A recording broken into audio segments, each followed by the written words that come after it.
we were anxiously awaiting this movie. You were anxiously excited for it. Yeah. Godzilla and Kong: The New Empire is out now.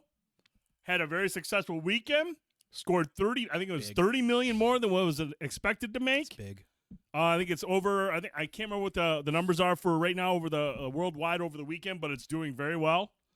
Well received by audiences. I think it's almost 200 million worldwide, isn't it? Yeah, I think you're right. I think it is somewhere. I think it's somewhere like 180, 190 million worldwide. So clearly the movie doing well, well received by audiences. I think what was that audience score? Like 92%. Yeah, it was something like high 80, low 90. Really, really high. Now coming into this show, Tone, obviously, after Godzilla versus Kong, you enjoyed it, but it wasn't peak legendary Warner Brothers. We were really curious to see where they were going to go with this, especially after Monarch. Yeah. We saw Monarch, and I'm like, man, this is some really good storytelling, some good deep dive into the human side of Monarch and just human characters in general that were complemented with some of the kaijus and the titans that we were introduced in the show. So coming into this, we were just like, man, I feel like Legendary has a pretty good idea of what they want to do, and like I love the idea of like Monarch is playing a much more integral part, or they're fleshed out more. Can't wait to see what their part is going to be in this movie. And so we went to go see it Thursday night. And Tone, I think you and I both liked this movie to a degree, or enjoyed it, maybe a little bit more one way or the other. But this was a different movie than I was going in expecting. Mm-hmm. This was a much different movie. As the resident Godzilla guy, I know you're a big fan of like I said, the King of the Monsters was, I think, your favorite one. So, What were your initial thoughts? What's your initial thoughts on Godzilla and Kong: The New Empire? I have to kind of back up because of I feel like you brought it up because of Kong versus Godzilla. When I first watched it, I was like, man, I just don't get like why everybody loves this so much, and I do still believe that there is a conversation to be had about some of the media we intake and the casual fan and stuff like that, and in certain genres and what they're seeing and what they want. And I do think there's a good conversation there, but that's not for today. The more I watch Kong versus Godzilla, I did enjoy it. Yep. But I have to look at this as these last two especially, through different lens. Mm-hmm. Because you have to kind of do that with Godzilla in general, from Toho era to Kurosawa to Showa, all the Heisei, excuse me.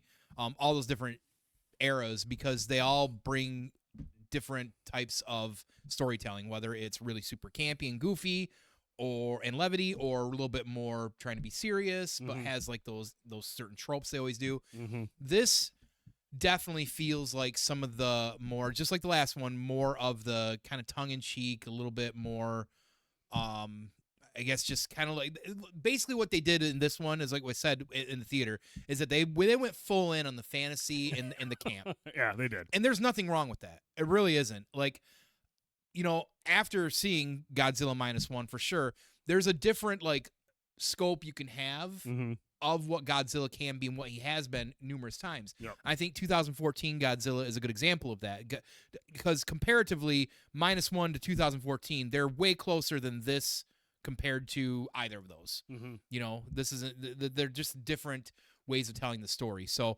I wanted more of what 2014 brought. Oh, I talked about that before, because I felt like it was trying to tell a very grounded, realistic Godzilla take, which is not something we've really explored often, because of course, it's a different group doing it as well too. This definitely, now we've walked away from that. Oh yeah. And that's fine too. Like anytime this, like this is just like how I feel about it. Cause at the end of the day, I enjoyed this movie. I thought it was fun. There was a couple moments I'm like, oh my God, there's a scene in there that something. I'm going to talk about it. I'm going to bring it up. That I was just like, I can't believe that's even real. And I didn't know what to think about it even. I looked at him at the scene and I was laughing because I was like, that was fucking wild.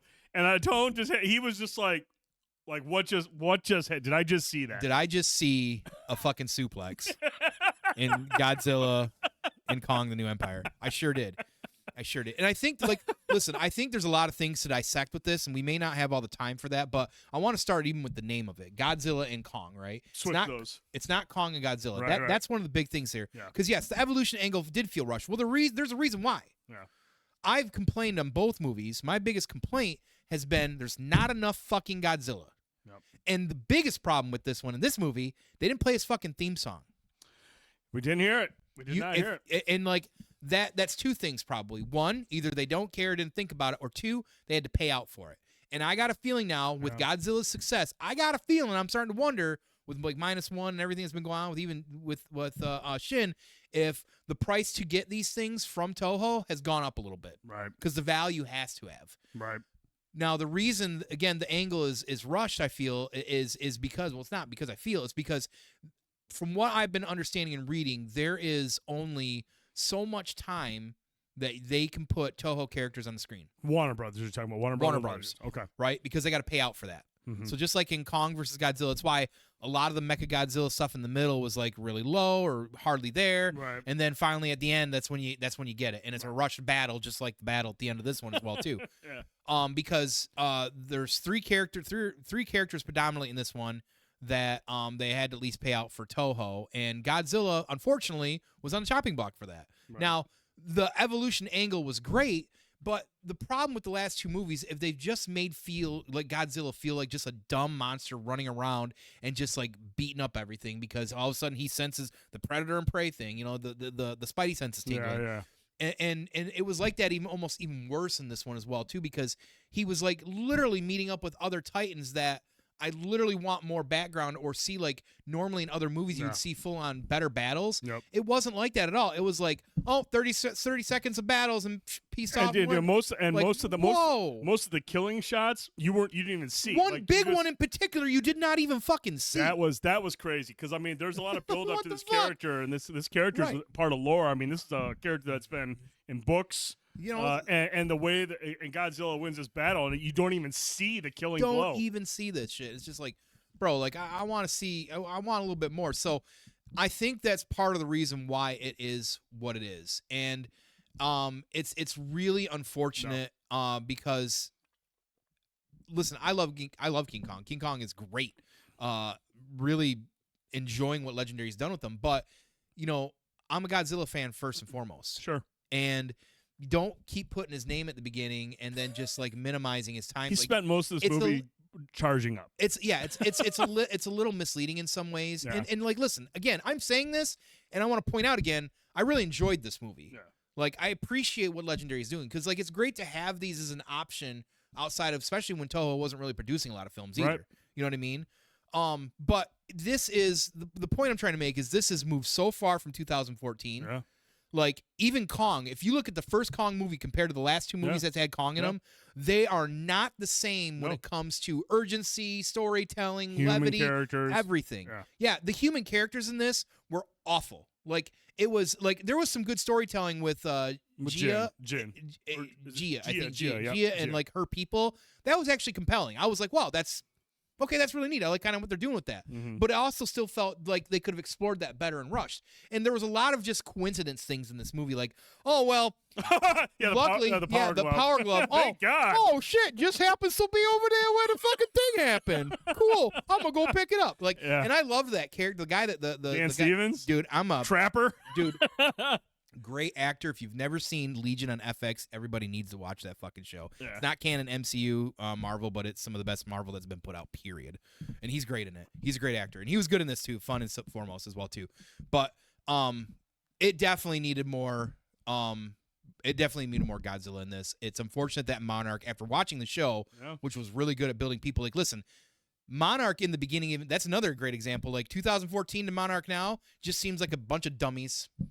This well, we don't know what's going on. The show, it was great, but like in this movie, it was just like, well, we had the one doctor and Monarch was barely in it. Like, I don't know. Like even Bernie, like, what was the point of having him in? He literally served as, and he's a great actor too. Relief. He was comedic relief. Yeah. He had more stakes in the last movie than he did this one. Yeah. He didn't need to be there. Right. Like, I don't know if they had a checkbox. Like, I'm gonna check that box off. Cool, we got levity guy in there. Awesome. You know what I mean? But like, I feel like there was a portion of this that could have been wrangled in a little bit better. I think they could have cut some things around and made this just feel a little bit more like it would have worked better and just felt a little bit more grounded. And again, I think it comes down to and stemmed from the fact that they've got to pay Toho out for these characters, and it's if you want to make money and get return on it, you can't just be doing that. And it's a shame again because I wanted more Godzilla. I liked what they did with the character. I thought that was kind of neat, but like even then that felt rushed, like you said out there, Jeff. Like they could have explored that as well too. And that was like as if that wasn't obvious. Like it was pretty obvious from moment one that a certain character was there just to be cannon fodder. Like, can't you give me some illusion? Like, I don't know anything. I like that actor too. Like he's a good actor. Yeah, like that was fine. He's kind of typecast. He plays the grump. But what the fuck? You know what I mean? Like Hollow Earth is great stuff. And listen, Kong's storyline, what he was doing and everything going on there was pretty good for the most part. It was different. I was into it. Mm-hmm. Scar as a bad guy felt a little. He seemed imposing at first. Yeah. He really a little on the nose, guys. By the way, if you're King Louis, if you're doing the King Louis bit, ooh, I want to be like you. I was like, I don't know. I thought he was going to start singing realistically, and some of the stuff was great there as well too. But they could have explored more there. I mean, they gave a really cool like the story background with Kong and the Godzillas and everything with Scar and all this stuff. That was cool background stuff and story for that. Don't get me wrong, but it just felt like it was like. Well, by the way, the reason everything's going on here, like it just felt like it was so nonchalant. It was very somehow Palpatine has returned. I mean, and that's all you get. It did, and yeah, as she says, as a casual viewer, it felt a little messy to her as well too. She wanted Kong. Guys, stop it with that. But listen, I want to say I enjoyed the movie, but there's definitely for a fan like me. There's definitely some things that I just wanted. And like, listen, I always say you got to be careful of your expectations going into stuff. And I understand that. Self-aware. Look it up. But when we started in 2014 to where we're at, it's two different products. Oh, yeah, absolutely. And that's part of my, I think, issue is I listen, I'm glad that people love it. I'm glad your kids enjoying it. I'm glad everybody's enjoying it because it's getting more people into Godzilla. And if anything, again, like it might give us more and it's doing well enough to do that. But King of the Monsters for me is still the pinnacle of this series. Sure. And will always be because of soundtrack, because of story, because it felt all around like Godzilla. Because even though that the humans were a little dumb in that as well too, all Godzillas have had a human element in them. Right. Some of them have been better than others, but they coexist parallel. It's a duality for a reason. Right. You know, the scientist, the military person, the normal person, what Godzilla's doing. There's always a moral and a message, and we move on. They're past all of that with these movies. It's just fantasy, big kaiju beating them up. Like, listen, I love Rampage. Rampage is one of my favorite kaiju movies of the last, 10, 20 years. It's an enjoyable movie. It is what it is. And it's got The Rock in it, too, which is even better.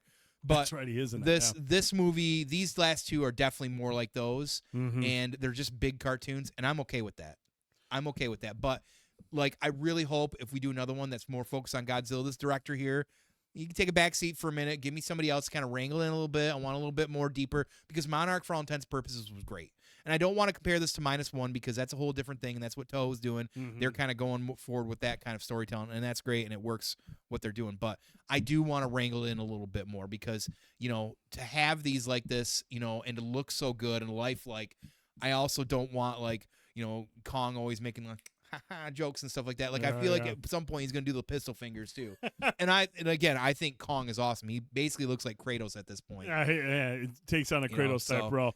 No, I think everything you say, I agree with pretty much most of everything you say. I do agree. It is kind of a bummer when you look at 2014's Godzilla and where we are today with this one. I mentioned it to you the other day after the movie. I was like, I feel like if I didn't know any better, if I would have watched 2014 Godzilla and then watched this movie, I would have guessed they would have rebooted this franchise somewhere in between. Yeah. I mean, we're looking at 10 years now since Godzilla 2014. These are nothing alike anymore. They've clearly moved on to a different formula, and it's something that Warner Brothers and Legendary feels is necessary. Godzilla is still the most profitable, or it still made the most money worldwide. The 2014 Godzilla made, I think, $560 million, and then Kong Skull Island made $569 million. So those two movies are still the biggest earners. But like when you look at the audience scores, like I guess in a way, kind of kudos to Warner Brothers and Legendary for continuing to give people what they want. Yeah, exactly. Because since they've gone with like King of the Monsters, where there was more focus on the kaiju battles and the big fights and stuff. I mean, there was a ton of fights in that movie, and ever since that, the audience score has jumped 20 to 25 more points higher than what it was for Godzilla and for Kong Skull Island. Even though I don't understand why. Kong Skull Island sitting at like a 69% with audience. I thought Skull Island was a great fucking movie. awesome movie. Yeah. So it's weird, but I mean, I can see why Legendary is like going, hey, look, we can make a lot of money and we can make the fans happy. Like, you know, to hell with the critics, because over the last couple movies, the critic score has gone down, but that audience score has gone up, and that's why people were excited about these movies. They know it's going to bring people out. This movie's well on its way to making all of its money back and more, and probably getting another movie greenlit. But then you talk about Monarch, and it's like the way Monarch ended, that left it like, oh, where's this going to lead to? We don't know if there's going to be a season 2 of Monarch. Yeah, it's barely intertwined. Nothing has been mentioned there. So I mean, you had this ending of Monarch where it's like, okay, I thought for certain the way Monarch ended that we were going to see some of that continuation in this movie. I was like, cool, man. We're going to find out more about Apex. We're gonna learn about this and that, the area that they were at, all that other stuff. And I'm like, cool, man. We'll explain it. We get none of that.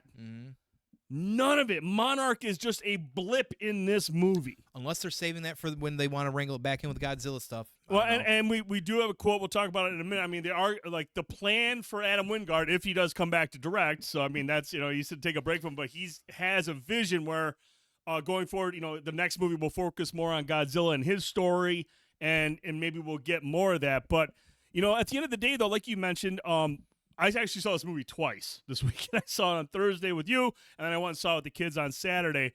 And, dude, you know, I think I really like this movie, like a lot, for what it is. Second time viewing, this is a goofy-ass popcorn fun movie that doesn't shy away. It is not being subtle. It is not hiding the fact that it is a goofy fucking movie. Somewhere between when Godzilla suplexes Kong and when Loverboy's Turn Me Loose kicks in during the final battle, somewhere between there, I was just like, okay, I'm in. I'm fine with this. This is a movie that knows it's fucking goofy. The human characters are there for either levity or to get pieced out in some wild fashion. That's the only reason they exist. Like I said, Gia's story is interesting, but at the same time, compared to her story in the last one and all the other human stories prior to that, this one goes into, like you said, the fantastical. I mean, this is a heavy fantasy sci-fi movie. We have firmly moved on from what Legendary first envisioned for this franchise.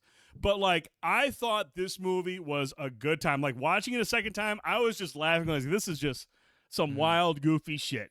And for what it was just, I thought it was fun, man. But, you know, going back to what you said about Godzilla Minus One, I feel like as different as the Warner Brothers Legendary movies are, and to compare it to Toho, I feel like Godzilla fans are actually in a really good spot right now. Yeah, because depending on what type of Godzilla movie you want, you can probably get it. Yep. If you're there for the kaiju battles and the over-the-top goofiness and the campiness, Legendary and Warner Brothers got you covered.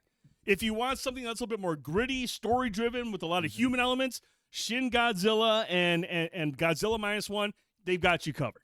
So, I mean, overall, I feel like we're in a pretty good spot as Godzilla fans, but I think you and I agree, like, the hardest part is just Warner Brothers and Legendary teased something very cool with Godzilla 2014. I was like, man, are we really going to get this awesome mixture of gritty storytelling, the humans playing their big part, and then you get this gritty Godzilla who's fucking terrifying? And they've gone away from that so much. I feel like that's the only bummer. It can be a big bummer depending on, you know, whether or not you like where it's gone, or if you thought the first Godzilla was just kind of boring because it wasn't enough Godzilla, you know. So, but I mean, at the end of the day, I thought this was a really fun movie. It's goofy. It's the characters that are there.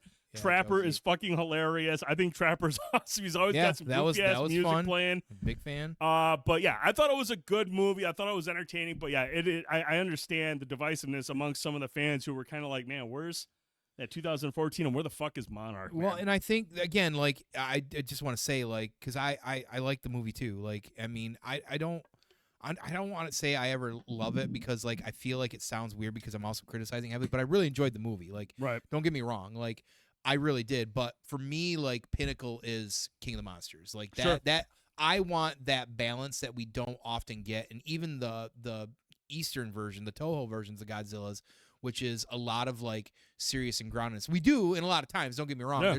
They're even though sometimes the storylines are kind of campy, but like I said, there's always a moral of the story or whatever it is. But there's a fine balance sometimes with that stuff you have to roll. But like you said, like if you're a fan of just the Godzilla stuff in general, like I am, like I'm excited and happy that I'm getting all forms of it. I'm just with myself. I'm realistic when I look at it. Like, Sure. I know what I'm getting into now. I understand what they're doing, and that's fine. I'm just happy to see people are enjoying it because clearly they didn't like the first few that were trying to be dark and gritty. Yeah. And like it's weird too when you look at everybody. I've never heard anyone that doesn't like that one. I have never seen hardly at all anybody in any of my groups, chats, Reddits, or whatever talk bad about 2019, but for some reason the overall audience score is lower than some of these ones. Like in the critics, it's in between. It's rising up from Skull Island, but yeah, it's not quite in the 90s where these last two were. Right, and that's the thing is like the critics don't like 2019, and early on, what was going on was people were basically saying what you said, like there's not enough monsters in 2014. We didn't see Godzilla enough, and then they put more in with 2019. After Skull Island came out in 2016, and it wasn't like good enough too. So like I don't understand what people wanted. Well, apparently they wanted Rampage, and that's fine, and that's perfectly fine. I'm what I'm doing here is as you keep talking here in a moment too. I got a quote I want to read from because I'm a big Godzilla fan, but the buddy that I go to at the Fathom events, he's next level. Like there's 2 or 3 people I know that are like next level Godzilla fans, and he's one of those. And he gave his thoughts on this too, and I wanted to share that here in a moment. So no, the one thing I do want to ask you, Tone, and we talked a little bit before the show, is a question that I came across on social media shortly after we saw the movie. Scar King is a cool character, but it's not like the most menacing, monster we've seen in these movies. I mean, he was a very distinct type of like ape, gorilla, like Kong type of creature, but he had his own thing going on. But like again, not to in my opinion, not nearly as like terrifying as like King Ghidorah or Rodan or some of the ones we've seen in previous, or even Mechagodzilla to a degree. I thought Mechagodzilla was kind of cool, but like Scar King was just okay. It's another version of Kong or another ape that's like pissed off, like whatever. One person mentioned on social media, and I thought it was interesting. I wanted to get your thoughts on this. He said, I wonder if Warner Brothers and Legendary brought out King Ghidorah too soon in this franchise. And I thought, and my perspective was, when I heard that and I thought about it, I was like, okay, you know what? Let me look at that for a moment. Imagine King of the Monsters, Godzilla's, still battling all these other ones, and Rodan ends up being like the main baddie in that one. Like Rodan shows up, like, okay, cool, we got Rodan and battling, and then I could see like that. That would probably be interesting. But I mean, obviously, King Ghidorah is like, in a lot of people's opinions, even maybe not like diehard fans, but like for most casuals, like King Ghidorah is like the Thanos to Godzilla. Yeah. And people were wondering, like, did they maybe play his card too soon?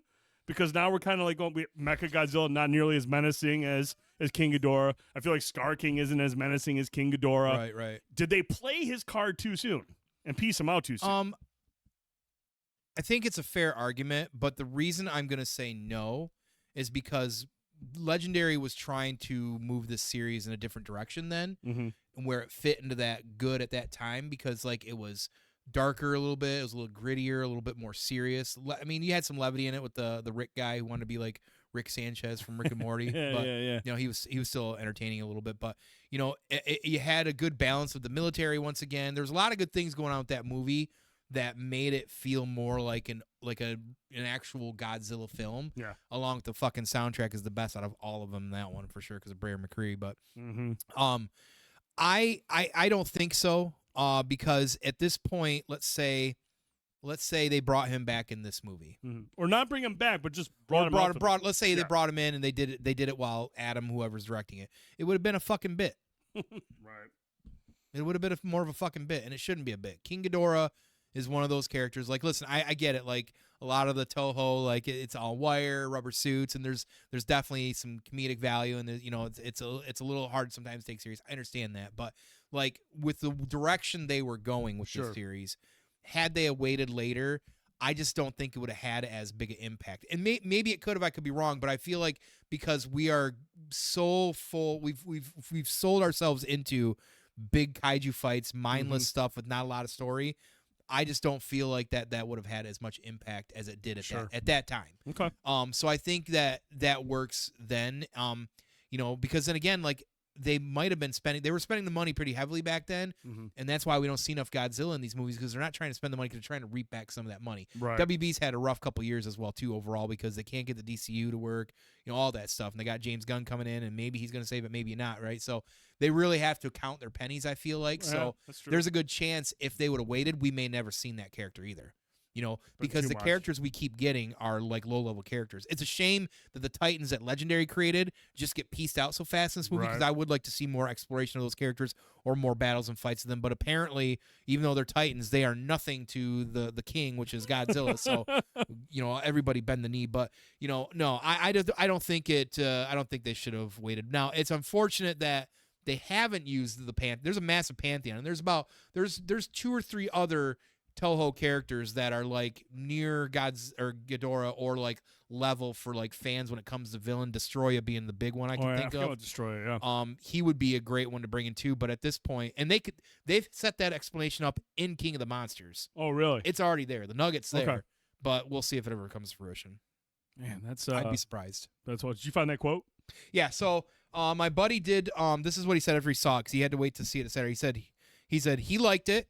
It was big, dumb fun. 60s Godzilla on a Hollywood budget. That's the key right there. Yeah. At this point, he understands that Kong is more of the focus because Legendary is limited by Toho and what they can do with Godzilla, which is what I've been kind of talking about. The villain was pretty meh. He even said that as well, too. But a Godzilla villain would not have fit in the story. Exactly.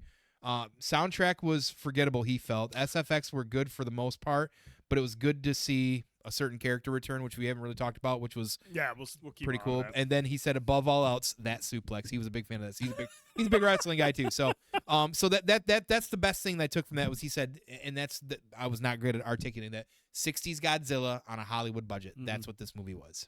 See, I agree with a lot of what he says, and I like that perspective, because there is stuff in there that makes sense to me. I would disagree with the soundtrack. I actually listened to the soundtrack a couple times this week. It is very 80s synth inspired. Yeah. There's some good 80s stuff, and plus the rock music that they do play in it, like the licensed stuff, is really good. Yeah. So I mean, I actually thought the soundtrack was pretty good. Not obviously, nothing is ever going to touch Bear McCreary's King of the Monsters soundtrack. Yeah, that's in the rotation. But constantly. listening to this one, it's got this kind of like this 80s vibe to it, which I think it lends to the campy nature of what we saw on screen.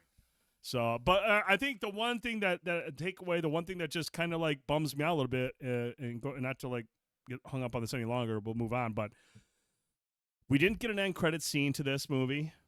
There was nothing setting up the next movie. We probably won't see another movie for another 2 or 3 years, which means we don't know if we're getting another Monarch. So I mean, like, what the hell was the point of setting up what they set up at the end of Monarch if there's no plans, if there's nothing like set in stone right now? I mean, Adam Wingard said that there's no plans yet. He's got ideas. But I mean, I just feel like, man, some of the best storylines that they've created through Monarch are just going to be kind of like hanging there forever. I think right now they got to let the dust settle, see how much money they can reap from this for part of it. And I think that, to see if people are going to want more. And if this is doing well, clearly people may want more. But are we going to get more of what we got from Monarch, or are we going to get more of this where it's just kind of like, who gives a fuck about Monarch? Monarch, while we both love that show, and I do enjoy that, it still felt a little out of place because it was so serious. Right. But timeline-wise, it was too. Timeline-wise, it ended right about where King of the Monsters takes off. That's true, too. So, I mean, they didn't definitely cover any of that in here, which is a shame, because that's one of the things that I hate when you have content, whether it's Disney, like Disney Plus does this sometimes too. Like they've done it a little bit better, but recognizing TV shows and mixing the stuff better. Like they recognize it on one side, but not enough on the other. Like we need things to, like, if you're gonna have product that are in the same universe, figure it out. Right. Like I don't care. Like tell fucking Kurt Douglas or whoever, hey, we'll give you a fucking $50 and some Big Mac coupons. Come on site for 5 minutes, do a little dance, wave, and leave. Just to make it feel there's connectivity, because. And again, I got to wonder, the Hollow Earth thing's definitely Kong zone. Will that X zone or whatever the fuck that was, that I can't think of from Monarch, that's Godzilla's zone. Right. That's how he travels or whatever he does. So luckily enough, the Earth has 2 different fucking holes you can jump into. So, and neither of them have a fucking fucking sandworm bucket because I don't have one either. Oh, that's for you. But no, those are our thoughts. We want to get you guys and girls' thoughts. If you checked out Godzilla and Kong, the New Empire, let us know in the comments below what you thought of it. Yeah. I enjoyed it for what it was. It's a dumb, fun movie with some funny, but albeit like shallow characters and some great combat, some great battles going on. And, it is what it is. But as fans of like 2014 Godzilla and the tones that they established in that movie, and to see us just deviate so far from that, I want to hear from some of the other people who were kind of like bummed about that. I'm sure there's some people that came out of this movie going, "What the fuck was this?" Yeah. Especially people who might not have been into Godzilla too long, and they went and saw Godzilla -1, and it was like, "Holy shit!" There's this Oscar-winning special effects, this deep story. This I had one person that reached out to me about that too. And then they go see this one like, "What the fuck is this shit?" Such a distinct, different way of storytelling right now between Toho and Legendary. Yeah, Jeff, I think it certainly was. It was the Power Glove was nuts. It was definitely part of the course of this movie. What did you, Jeff? What did you think of the movie? Did you enjoy the movie? Did you like it? How you feel about it overall? Yeah, let us know in the comment real quick, Jeff. Josie, you gonna plan on seeing it? Maybe. I know some of y'all out there might still check it out or whatever. But yeah, what do you think of it, Jeff? And then we're gonna move on. I did like it the second time I saw it. I liked it more. Yeah. Like I really went into it, and I liked it a lot. So. Josie said for sure he's going to go see it. Cool. Yeah, I want to get guys' thoughts on this, guys and girls. If you go see it, let us know what you thought of it. But no, I just telling you, man, there was just some scenes in that movie that just had me howling, man. It was great. Jeff says I loved it, but not traditional Godzilla. That's fine. It's fine. It definitely needed a Godzilla spent most of the movie charging up. That's all he did was walk around, charge up, and that's all you got to see from him. And it was unfortunately very, very rushed. Yeah. So, but how about that the run scene when they're running together? Stupid. That was fucking. Come on, man. That was awesome, man. Dude, this guy's face during the suplex was absolutely fucking hilarious. I didn't know what to think. I wish I would have snapped a photo because his I didn't face know what was to brilliant. Yeah.